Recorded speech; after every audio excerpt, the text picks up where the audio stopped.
동방교회 이런 거예요. 자, 그런데 가나라는 것이 이제 왜 중요하냐? 예수님이 태어나신 곳이 베들레헴, 그리고 지금 이렇게 예수님의 일생을 한번 우리가 이렇게 한번 따라가 보는 거예요. 예수님이 태어나신 곳 베들레헴, 그리고 자라신 곳 나사렛. 나사렛에서 30년 사시고 이제 갈릴리로 가셔서 3년 동안 이곳에서 갈릴리 주변을 돌아다니시면서 가르치시고 제자를 삼으시고 사역을 하셨습니다.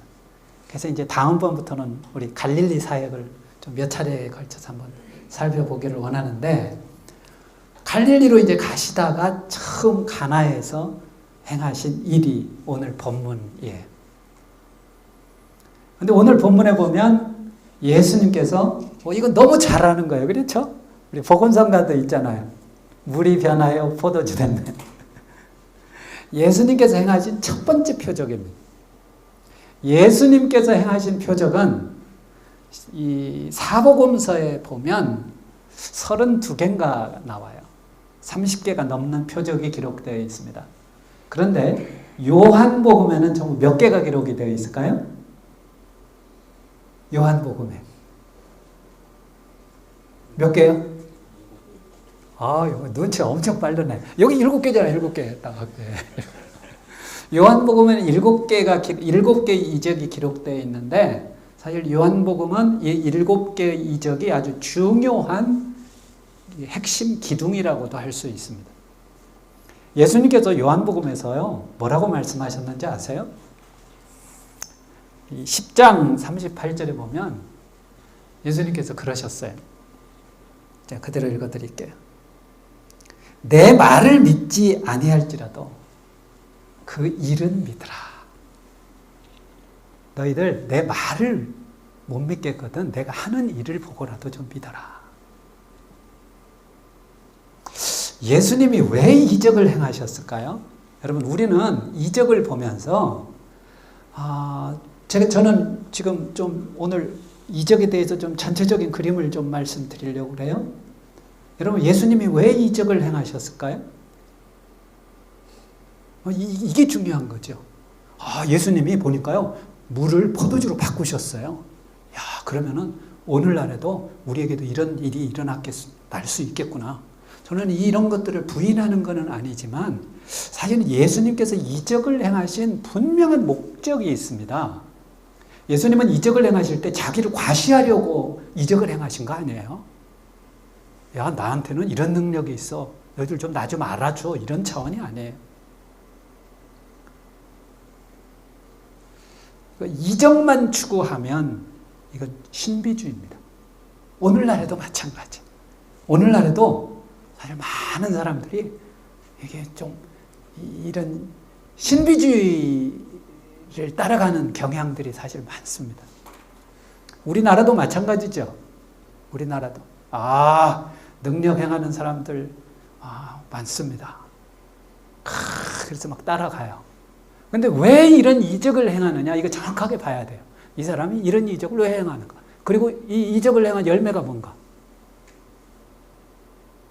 여러분, 우리나라에서 현재 가장 이적을 잘 행하는 분이 누구신가요? 목사님이요. 혹시 아세요? 우리 목사님 딱 나와야 되는 거 아니에요? 우리 교회 목사님. 어떻게, 김대중 형제님? 그렇진 않고. 그럼 우리나라에서 지금 현재 대한민국 교회에서 이적 최고, 세게 능력 최고 많은 분이 누구예요? 네? 우리 김동문 형제님. 강부영 목사님. 이게 너무 심한 것 같은데. 사실 저도 하나님께서 정말 능력 달라고 정말 북한산 가서도 기도하고요. 청계산, 제가 쓴 책에 보면 다 나와요. 북한산도 가서 능력봉에 가서도 기도하고요. 인천에도 또 유명한 기도원이 있어요. 저도 청계산은 말할 것도 없고요. 근데 이게 뭐가 잘못된 거냐? 이적에 대해서 본인도 잘못 이해하고 따르는 사람들도, 그것을 보는 사람들도 잘못 이해한 거죠. 이적을 우리가 잘 이해를 해야 됩니다. 예수님께서는 왜 이적을 행했느냐. 자, 이거 한번 보면 알 수 있어요. 가나에서 첫 번째 이적을 행하셨어요. 물을 포도주로 만드셨습니다. 두 번째 이적도 가나에서 행하셨어요. 가나가 참 중요해요. 그렇죠? 가나. 신하의 아들을 치유해 주셨습니다. 세 번째 이적이 예루살렘에 올라가셔서 베데스다 연못에서 38년 된 병자를 치유하셨습니다. 베세다 광야에서 오병이어의 이적을 일으키셨어요. 갈릴리 바다에서 물 위를 걸으셨습니다. 그리고 다시 예루살렘에 올라가셔서 선천적으로 태어나면서부터 맹인을 치유하셨어요. 실로암 물에 가서 씻으라 그러셨죠. 그리고 베다니에서 죽은 나사로를 살리셨습니다. 근데 결과를 좀 봐야 돼요. 결과를. 예수님께서 이적을 행하신 다음에 어떤 결과가 일어났는가. 첫 번째 보니까 제자들이 예수님을 믿었다 그래요. 이 이적 물을 포도주로 만든 거를 보고요. 예수님을 진짜 이분이구나 믿게 됐다는 거예요. 그런데 제자들이요.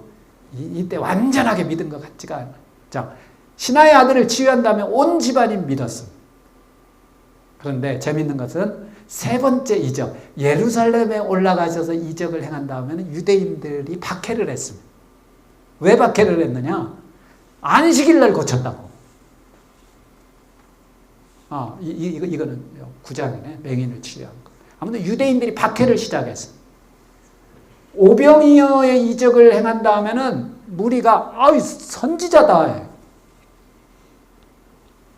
그 다음에 갈릴리 바다를 딱 걸으신 다음에 예수님께서 걸으신 다음에는 제자들이 도대체 이가 누구냐? 그가 누구이기에 어떻게 무리를 걷냐? 그러니까 이걸 보면 제자들이 이런 이적을 보고도 아직까지도 확실하게 믿지 않은 것 같아요. 예, 그 맹인을 고친 날이 안식일이었기 때문에 바리새인들이 논쟁을 하죠. 이거 가지고 또 예수님 또 공격하는 거예요. 안식일에 고쳤다고. 베다니에서 나사로를 살리시고는 많은 유대인들이 예수님을 믿게 됐습니다. 예수님이 이적을 행하신 가장 큰 목적은요. 예수님이 이적을 행하신 가장 큰 목적. 이건 뭐냐? 예수님을 믿게 하기 위해서입니다. 예수님의 입장에서 나를 좀 믿어라. 사람들이 잘 안 믿는 거예요. 예수님께서 내가 하나님의 아들이다. 내가 메시아다. 내가 하나님께서 보내신 자다. 이렇게 말을 해도 사람들이 안 믿어요. 왜 안 믿어요? 왜 안 믿었을까요? 제가 계속 얘기했잖아요. 예수님 외모가 너무 볼품없는 거예요. 외모도 볼품없고 태어난 것도 별 볼 일 없는 동네고 하던 일도 목수일 이런 일이니까 외형적으로는 사람들이 예수님을 믿기가 참 어려웠습니다. 그래서요, 여러분 차라리 예수님을 직접 안 보는 게 낫습니다. 저는 그렇게 생각해요. 예수님 보면 실망했어요. 실망해요. 어떻게 보면 좀 신비감이 좀 쌓여 있어야 오히려 믿을까 싶지. 직접 보면 제가 얘기했잖아요. 이사야 53장에 예수님에 대하여 표현한 것. 이사야가. 그는 연한순 같고 아름다운 것도 없고 흠모할 만한 것도 없고. 그러면 예수님께서 말씀을 하시면 이게 사람들한테 별로 이게 설득력이 없는 거예요. 그러니까 예수님께서 그 다음 카드로 꺼내신 게 뭐냐? 이적입니다. 그러면서 하신 말씀이 너희들 나 못 믿겠니? 내 말 못 믿겠니? 내가 하는 일을 보고라도 좀 믿어라. 믿은 사람이 있고 그래도 못 믿겠다. 나는 그래도 못 믿겠다 한 사람들이 있었던 거예요. 그래서 이적은 오늘날에도 마찬가지입니다. 오늘날에도 믿는 사람들에게는 표적이 따른다고 했습니다. 예, 표적이 따릅니다. 때로는 병든 자가 하나님께서 병든 자를 치유하시기도 하고요. 기적적인 일들이 일어나기도 합니다. 그런데 여러분 우리는 매 그 이적에는 뭐가 따라야 되느냐? 예수님이 따라야 돼. 예수님이 증거되어야 합니다. 예수님이 증거되지 않는 이적은 의미가 없는 거예요. 여러분 이적은요 기독교에만 있는 게 아닙니다. 다른 종교에도 때로는 어떤 이적들이 일어나요. 근데 우리의 이적은 예수 그리스도가 증거되어야 하는 게 다른 거예요. 여러분, 이적을 추구하십시오. 그러나 자기를 과시하기 위해서가 아니라, 내가 뭐 인정받기 위해서가 아니라, 내가 높아지기 위해서가 아니라 예수님이 증거되기 위하여 이적이 일어나야 합니다. 그러니까 오늘날에도 많은 이적이 일어나는 곳은 어디냐? 선교지에서 많이 일어납니다. 선교지에서. 그렇게 해서라도 예수님이 증거되어야 하는 거예요. 자, 두 번째 예수님께서 행하신 이적의 이유가 뭐냐? 제가 가만히 관찰해 보니까요, 예수님께서 이적을 행하신 공통점이 있습니다. 대부분 보면 이게 뭐냐? 다른 사람들을 섬기기 위해서예요. 어려운 사람들, 곤경에 처한 사람들을 돕기 위해서 이적을 행하셨어요. 그러니까 우리도 오늘날 하나님 저에게 이적이 오늘날 일어나기를 원합니다. 제가요 이번 주에 복권을 샀는데 좀 한번 탁 해서 안 믿는 사람들한테 좀 한번, 야, 교회 다니는 사람들은 하나님이 이렇게 또 도우시는구나. 여러분, 이거 일어날까요? 안 일어날까요? 자기의 유익을 위한 동기는 일어나지 않습니다. 하나님이 도우실 일이 뭐가 있겠어요? 그런데 하나님께서 이적을 행해 주시는 대부분의 경우를 보면, 다른 사람을 돕고 싶어요. 다른 사람을 섬기고 싶어요. 불쌍한 사람이 있는데 참 내 입으로는 어쩔 수 없어요. 그런데 하나님 앞에 기도하면 하나님께서 이런 기도는 잘 들어주십니다. 자, 이거 보세요. 이거 어떤 어려움이 있었나요? 거꾸로 한번 보여줄까요? 거꾸로. 나사로를 살리셨어요. 이 누이들이 마리아와 마르다가 일 때문에 얼마나 낙심하고 슬퍼합니까? 도우신 거죠. 그리고 또 많은 사람들이 믿게 됐고, 마찬가지예요. 맹인을 치유하신 거예요. 무리를 거신 것도 마찬가지입니다. 지금 제자들이요, 풍랑이니까 지금 두려워했잖아요. 예수님께서 걸어오신 거예요. 풍랑을 잠잠케 하셨습니다. 오병이요, 마찬가지죠. 굶주린 사람들, 배고픈 사람들, 그들을 불쌍히 여기시고 긍휼히 여기셔서 그들을 먹이신 거잖아요. 38년 된 병자 맞죠? 사실은 이 아픈 사람만큼 그 마음이 참 어려운 사람 없어요. 38년 동안 아팠던 사람, 이거 도우신 거잖아요. 신하의 아들도 마찬가지입니다. 아들이 지금 죽게 생겼어요. 아들이 죽게 생겼어요. 도우신 거잖아요. 제가 다음 주에 미얀마에 가는데, 그 선교사님이 이제 인터뷰하러 가는데요. 이 선교사님이 예수를 믿은 거 보면 참 기가 막히더라고요. 아들 둘이 있었는데 아들이 갑자기 아픈 거예요. 나가면서 이제 아들을 위해서 40일 철야 기도를 작정하셨어요. 40일, 우리 아들 살려주세요. 어떻게 됐을까요? 여러분, 우리가 생각할 때는 아들이 나았겠다 이렇게 생각하는데 40일 철야기도 마치는 날 아들이 죽었어요. 그런데 이분이 참 성숙한 게, 하나님께서 그 슬픔을 이겨내게 하기 위해서 40일 기도를 시키신 것 같다 이러시더라고요. 만약에 자기가 그렇게 기도하지 않았으면 아들이 죽었을 때 낙심했을 거라는 거예요. 근데 40일 기도하면서 믿음이 자라고 하나님의 은혜도 알게 되고 하니까 아들이 죽었는데도 이걸 믿음으로 이길 수 있었던 거. 그리고 선교사로 나간 거예요. 어디 프랑스계 어디 우리 지사장 하다가요, 그거 딱 그만두고 선교사로 나가셔가지고 미얀마에서 사역을 너무 잘하세요.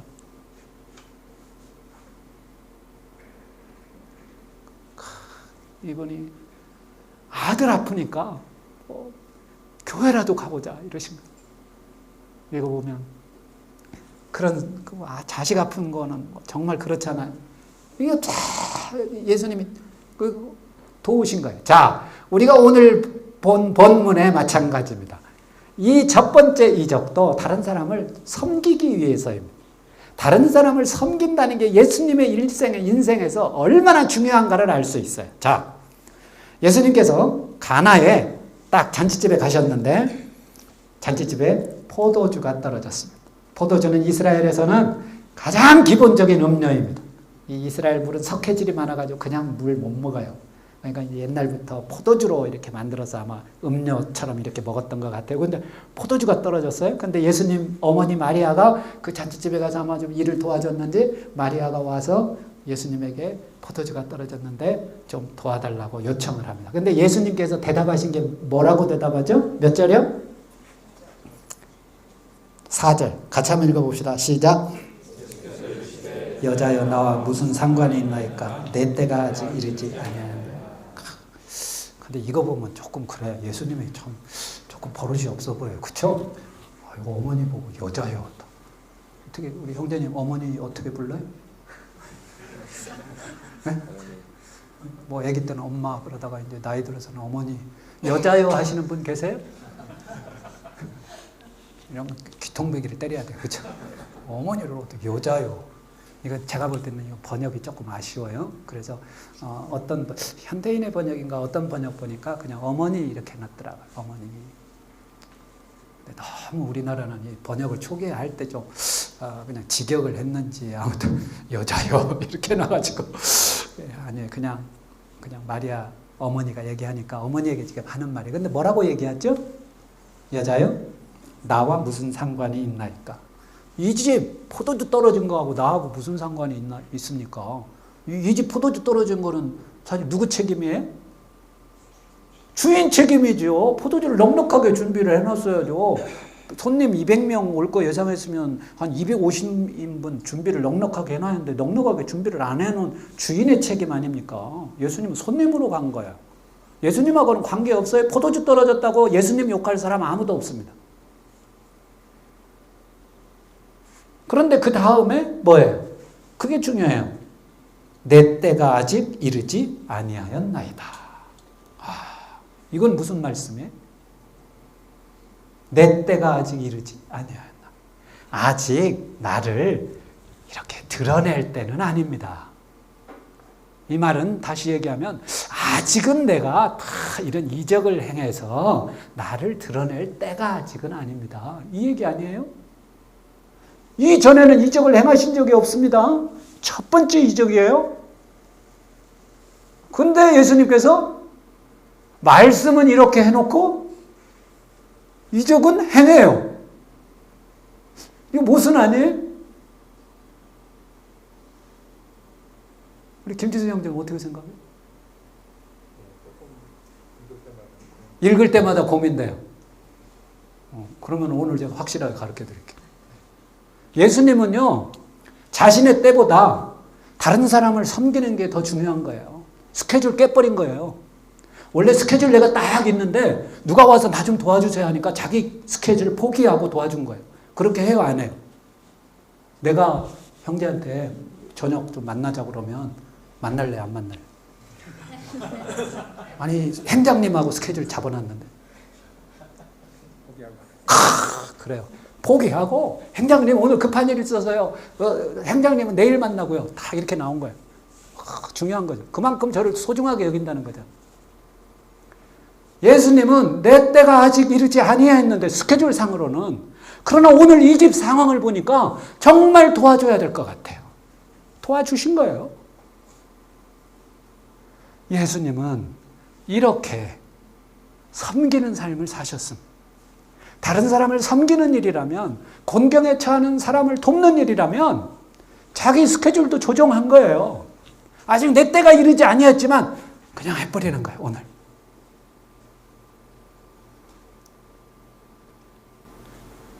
여러분, 우리도 좀 이렇게 살았으면 좋겠습니다. 심지어는 하나님께서 좀 오늘 이 일 좀 해라 그러는데, 하나님 저는 오늘 스케줄이 있어요. 제가 오래전에 계획했던 게 있기 때문에 안 돼요. 이런 사람들 무지하게 많습니다. 그러나 여러분, 우리 주변에 정말 내 도움을 필요로 하고 있는 사람이 있다면 내려놓고 예수님처럼 내 스케줄 내려놓고 좀 도울 수 있기를 원합니다. 아멘. 이 가나하면 여러분 기억하세요? 자, 예수님께서 이제 베들레헴에서 태어나시다가 나사렛에서 30년 지내시고 갈릴리 지역으로 가시면서 그 탁 사이에 있는 그 마을에 들리셔서 첫 번째 이적을 행하셨어요. 갈릴리에 가셨다가 다시 또 오셔가지고 두 번째 이적을 행하셨어요. 신하의 아들을 또 치유하시고. 가나가요? 이러고 보니까 굉장히 중요한 동네입니다. 혹시 이스라엘 여행하실 분들은 근데 가나에 가시면 5시 이전에 가시기 바랍니다. 5시에 여기 문 닫습니다. 네? 스케줄 잘 잡으셔야 돼요. 그래가지고 그냥 갔다가 그냥 대문 앞에서 돌아서는 경우들이 종종 있습니다. 가나 굉장히 중요해요. 그렇죠? 첫 번째이죠. 두 번째. 자, 우리